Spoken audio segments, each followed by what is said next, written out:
Ito ay rated SPG. Striktong patnubay at gabay ng magulang ang kailangan. Maaaring may masiselang tema, lengguwahe, karahasan, sexual, horror o droga na hindi angkop sa mga... Mas napadali pa nga ang buhay nito ni Soraya nang tumakas nga siya ng kulungan. Dahil sa kagustuhan nga niyang tumakas ay napahamak nga niya ang kanyang sariling buhay.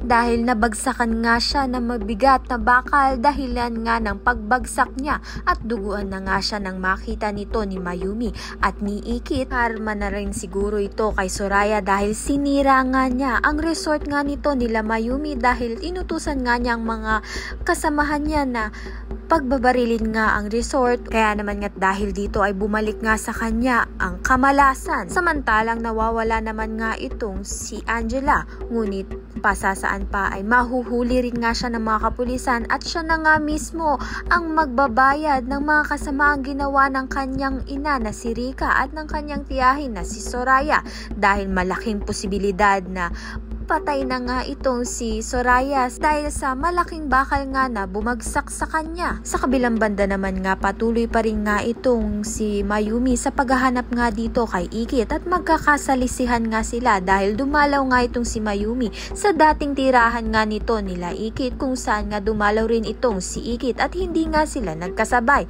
Ngunit may tao naman ngang nagsabi at nagkumpirma na hinahanap nga itong si Ikit ng kanyang ina na si Mayumi.